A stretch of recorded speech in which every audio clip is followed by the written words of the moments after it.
देखो, मुझे अपने बेटे की खुशी बेहद अजीज है। घर का माहौल खराब ना हो जाए इसलिए मैं खामोश रहती हूँ। इसलिए मैं निजात से कुछ नहीं कहती हूँ।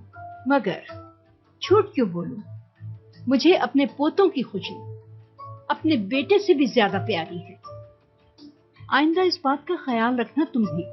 अगर इस किस्म की कोई बात मैंने दोबारा सुनी तो मैं कुछ नहीं छुपाऊंगी और सब कुछ निजात को बता दूंगी। याद रखना मेरी बात।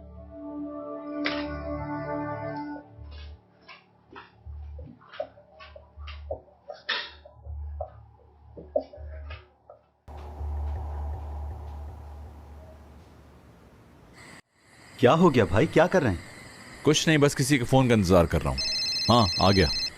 बोलो चाला। मुराद सर, सबसे पहले मैंने सेंट कोच का नंबर लिया, उसके बाद मुझे ये बताओ कहाँ है वो इस वक्त?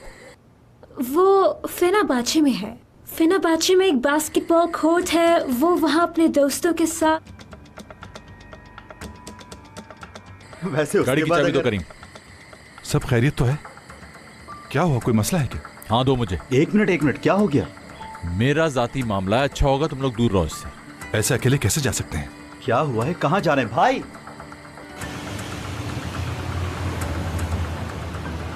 आखिर हुआ क्या है?